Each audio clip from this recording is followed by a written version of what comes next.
Good morning, everyone, and welcome to today's webinar. It's about 5 principles that I feel personally underpin effective public speaking. And we've probably heard the model before of the onion, and you peel back layers and you reveal a little bit more. I think public speaking is a little bit like that. And these are 5 principles that I think are at the core of the onion, at the core of public speaking. So welcome, everyone. Peter Dew is my name, and I'm a public speaking trainer and coach.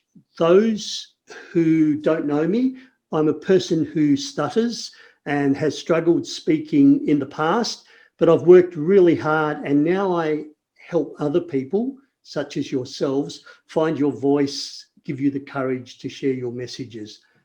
So welcome. Just open up the chat. Do type in questions, comments as we go. How to participate, ask questions, take notes, put in your comments, think and apply to yourself. So is there something that I say that you can think and say, wow, I can use that in a future presentation? I can use that in a future workshop? Or is there something you could have done differently in the past, and this webinar just highlights that particular issue that, oh, I could have done things differently? So yeah, do participate. So the first principle is public speaking is a skill. And we have the myth, and we hear those people who say, I wish I was born with the gift of the gab. I wish I was a naturally gifted speaker. And then there's those people with the radio quality voice in Australia, John Laws, other radio announcers, they've just got that dulcet tones, those gifted vocal cords. I do not have that gift. I have a fairly boring monotone voice. So if you put public speaking as a skill and you want to improve your public speaking, or you're afraid of public speaking, just recognize that you can learn to be an effective public speaker. And my short introduction as a person who stutters and avoided public speaking in the past to now doing public speaking for my living, how I make my career, how I earn my money to help you.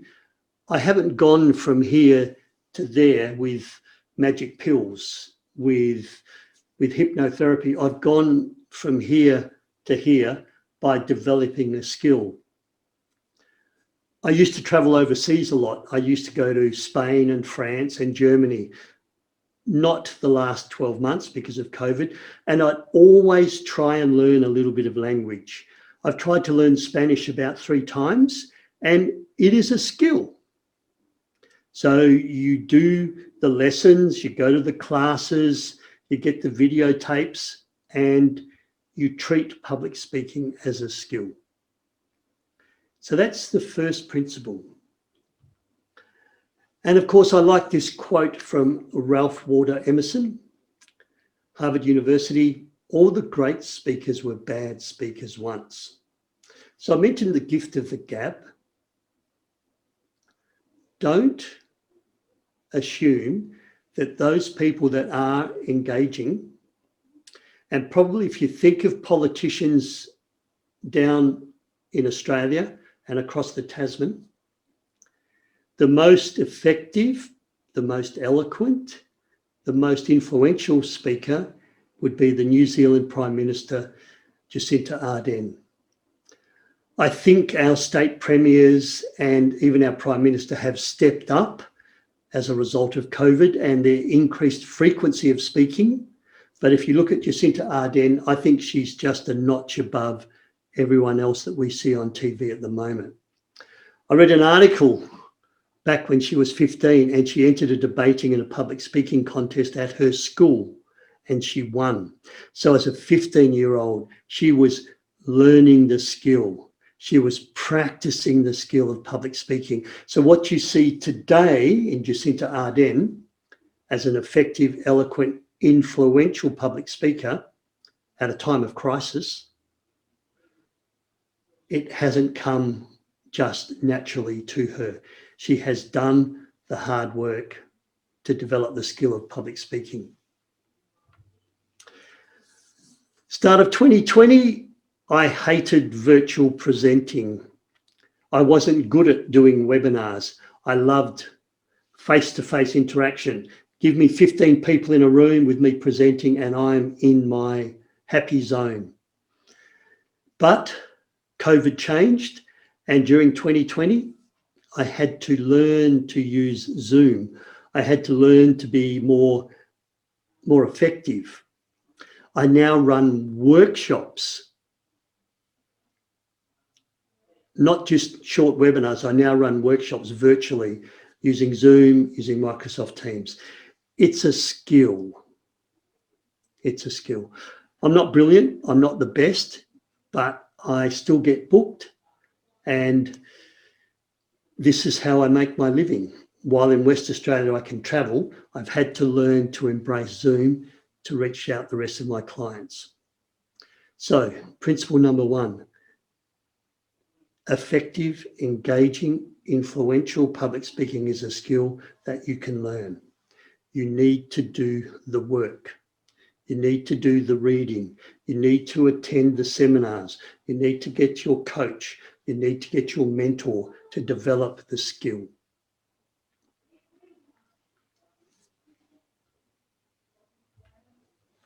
Principle number two, and this is really powerful for those who have big fear around public speaking.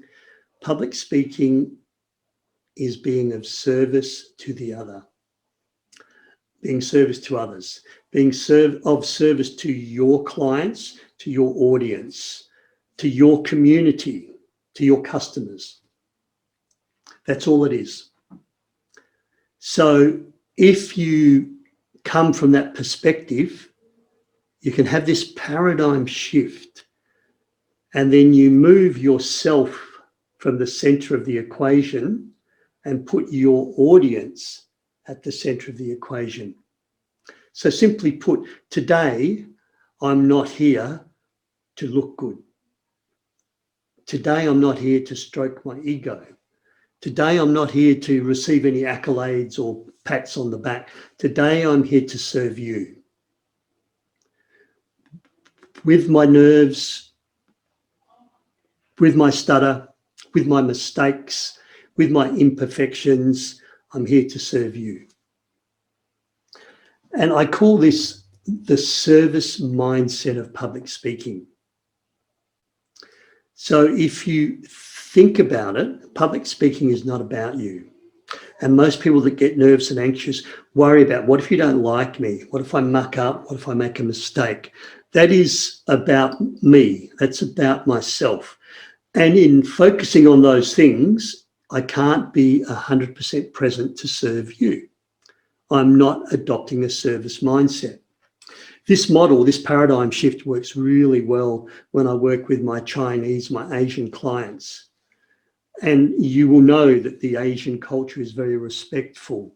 You know, that little bow, they look after their parents, very respectful culture.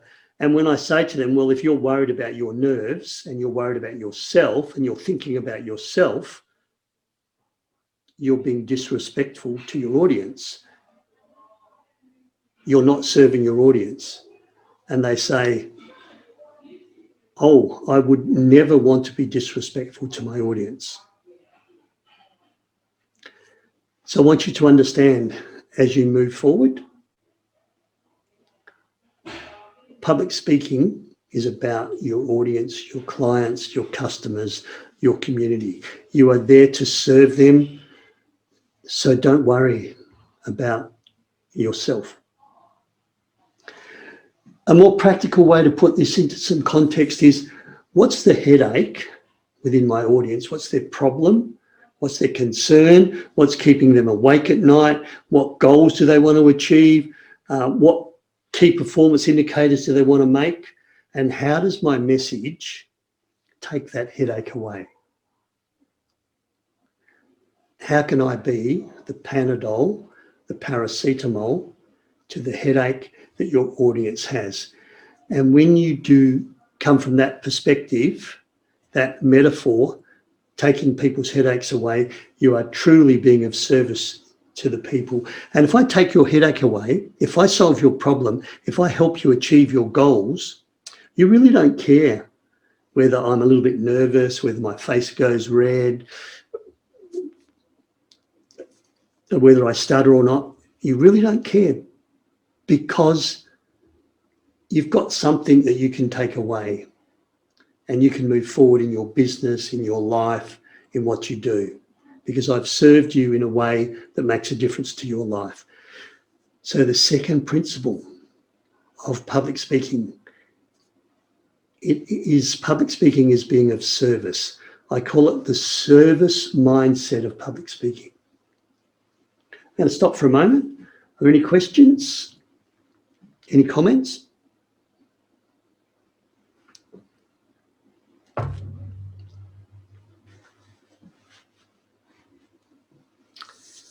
All right. Principle number 3, public speaking is a habit. What do I mean by it's a habit? I mean, you need to do more of it. If you want to improve your game of tennis, and the Australian Open is about to start in Melbourne in the next few weeks, and if you want to be a better tennis player, a better squash player, a better netball player, a better cricket player, a better chess player, a better contract bridge cards player, then the more you do it, the easier it becomes. The more you do it, the better you become at that skill. So while public speaking is a skill and you can learn it, you need to keep the chain going. You need to keep it moving forward. And I like this quote by Tony Robbins: repetition is the mother of skill. Get in the habit of speaking. So my challenge to you is, how are you going to speak once a week? Not occasionally. How are you going to speak once a week? It's not an occasional skill. So I've worked with people that have a wedding speech, or they have to do a presentation for their university. They work really hard, 6 weeks, they practice, they present to their family, they present to me, I give them coaching, they send in another video, and then they present at the wedding, and the feedback was, wow, everyone said that I did the best speech at the wedding. Thank you so much. And they did a really good job. And then they don't do any public speaking again for another 6 months and expect to be able to go back. So what I'm saying to you is, public speaking is a skill. Think of it as a muscle that you need to keep going. So the metaphor that I use, it's like riding a push bike. We think we can just get back on a bike. Yes, we can. But this person is in a road race, and they're riding in a race between Bendigo and Melbourne and back to raise funds for a charity. So what are they going to do to get ready for that road race? They're going to ride every week, probably a short time on a weeknight, and then on the weekend they'll ride, for an hour, for 2 hours, just to build up their strength. They ride on the race, they raise a lot of money for their charity, and then they put the bike in the shed. It gathers cobwebs and they don't ride it for 6 months. And I now ask them to ride in that same race again. How are they going to go in terms of their time, their ability? Are they going to have injuries? Are they going to raise the same sort of money? And if you do it once in a while, you could even end up upside down, having a crash off the bike. So public speaking is not like a bike in that you can just get on it. Public speaking needs to be an ongoing skill, and it's the repetition that really makes a difference. My story, how did I get from here, not being able to speak, stuttering quite badly, to public speaking, to conference speaking? It's just been a lot of hard work. You can join a Toastmasters club. You can join a rostrum club. I work a lot with the mining sector. They do daily pre-start and safety meetings. Put your hand up and speak every morning at that meeting. If you aren't in an area where you can join a Toastmasters club or a rostrum club or a penguin club, what else can you do to speak once a week? Maybe you need to put your hand up to be on the committee of one of your sporting clubs, maybe treasurer, maybe president. And each meeting you have to give an update. You stand up and you present your update. Maybe at work you need to start a lunch and learn. So once a month you chair a little lunch and learn where you give 3 people 5 minutes to give an update on something new they've found, something innovative maybe that's happening within your industry. You need to make it a habit. And if it's not easy for you, then you need to make it happen. For me, I joined 3 Toastmasters clubs. So I went to a Toastmasters meeting on Monday lunchtime, Wednesday lunchtime, and Thursday lunchtime, 3 times a week for 10 years before I started my public speaking business. I'm not saying you need to do that. I think I need to let someone in. Oh no. Jemima's in. Good morning, Jemima. So, habit number 3. Principle number 3 of public speaking, make it a habit. It's not an occasional, you need to do it regularly. Any comments?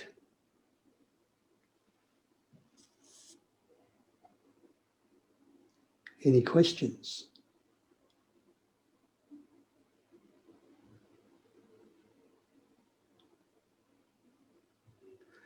So what do you do if you can't find a way of speaking regularly? And I work all around rural West Australia. So you go up to places like Newman and Port Hedland and Karratha, and it's hard. And even with the FIFO, fly in, fly out, so they spend a week up on a mine camp, then they spend a week back at their home, it can be hard.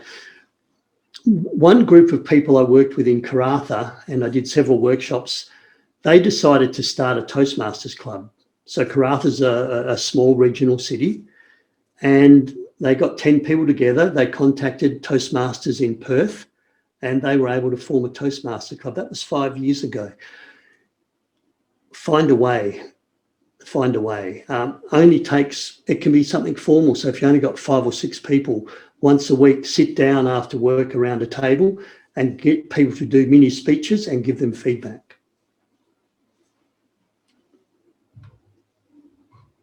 All right.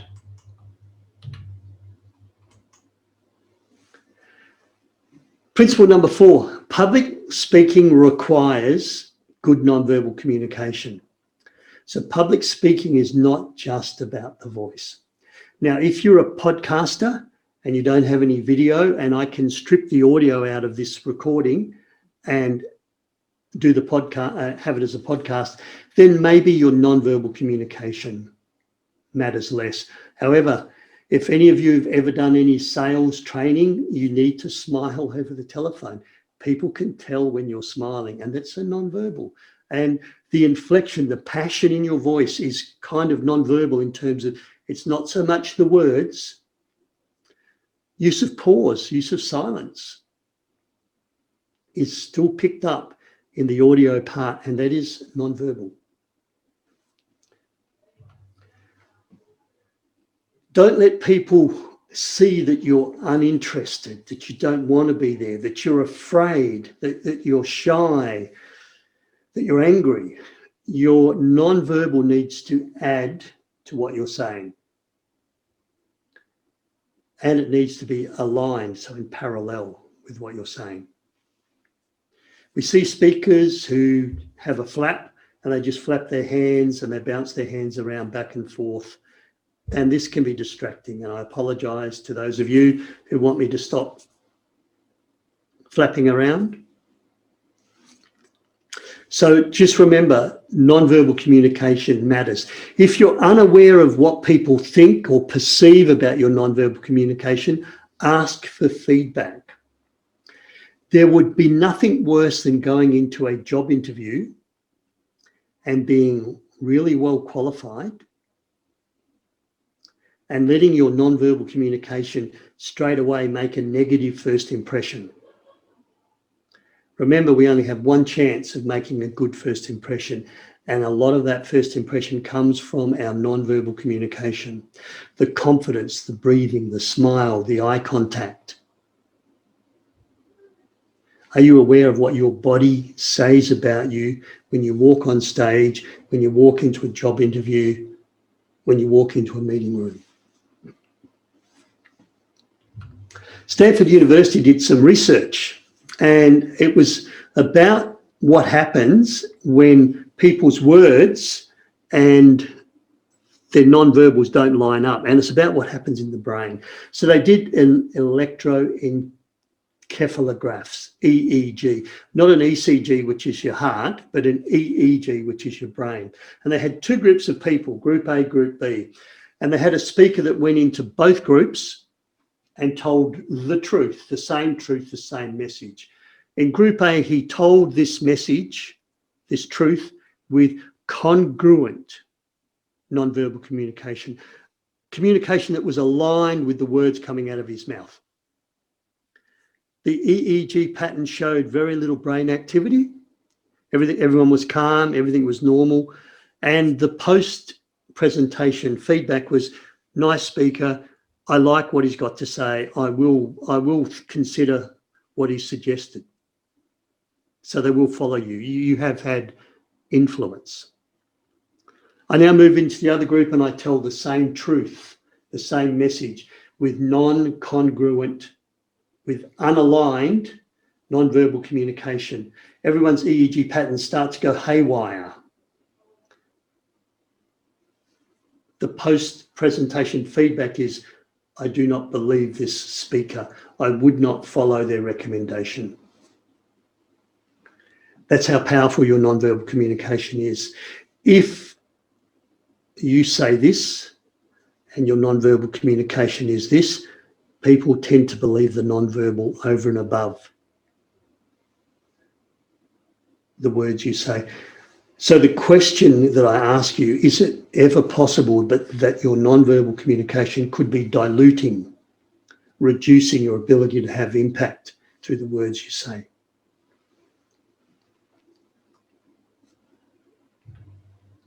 And principle 5, public speaking requires authenticity. You need to be genuine, you need to be authentic when you public speak.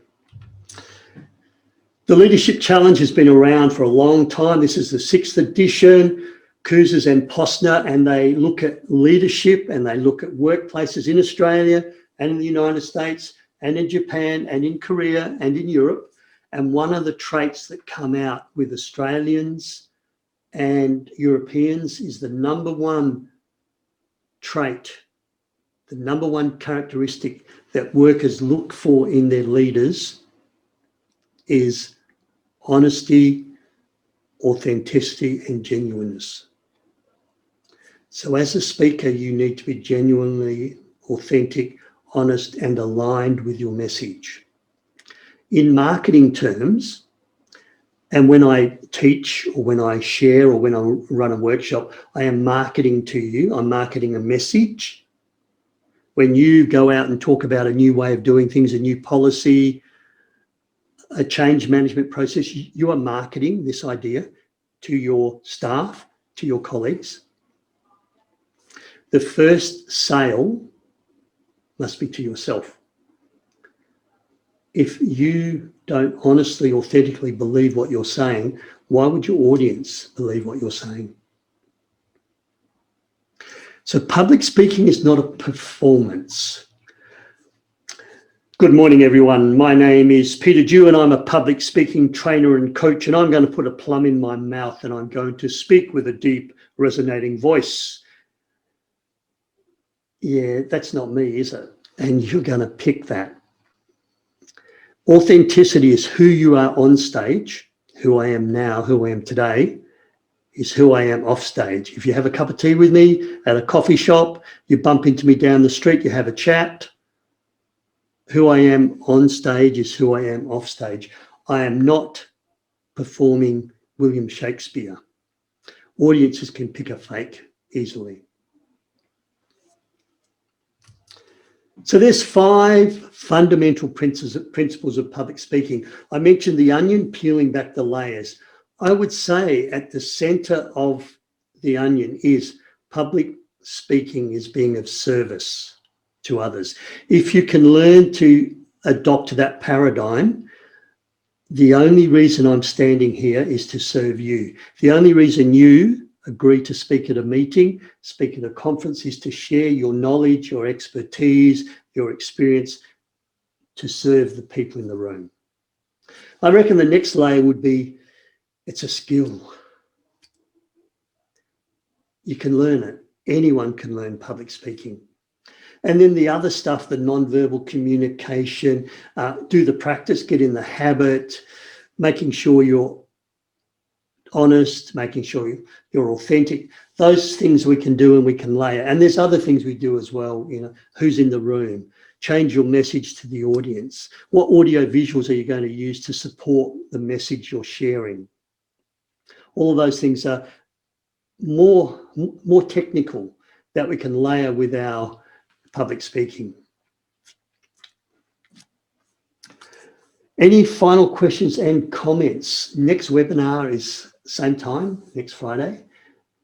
How to get in the habit of public speaking. So what I've done is I've taken these 5 principles and I've taken one of them and we're going to drill down into ways of getting in the habit.